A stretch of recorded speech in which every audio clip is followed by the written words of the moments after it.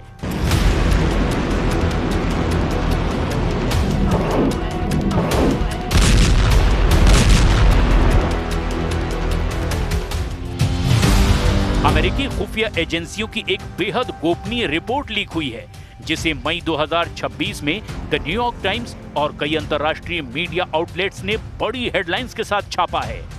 इस लीक हुई रिपोर्ट में ईरान की मिसाइल ताकत और अड्डों और बंकरों को लेकर जो दावे किए गए उसने ट्रंप को पूरी तरह से चौंका दिया है।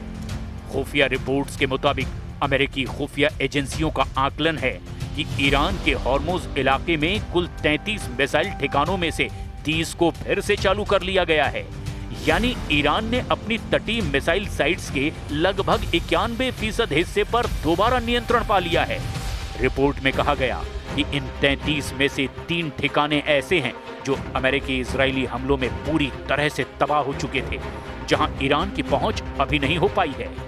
अमेरिकी अधिकारियों का मानना है कि वॉशिंगटन ने पहले ईरान को हुए नुकसान का जरूरत से ज्यादा अंदाजा लगा लिया था।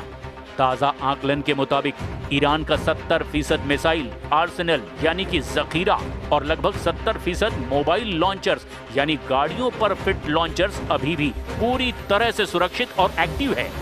ईरान के पहाड़ों में सैकड़ों मीटर नीचे बने अंडरग्राउंड बेस, जिन्हें ईरान मिसाइल सिटी कहता है, वहां का 90% हिस्सा अमेरिकी बंकर बस्टर बमों के हमले के बावजूद पूरी तरह से बचा हुआ है। ये ठिकाने अंडरग्राउंड रेल नेटवर्क से जुड़े हैं, जिससे ईरान अपने मिसाइलों को एक जगह से दूसरी जगह बेहद आसानी से शिफ्ट कर रहा है।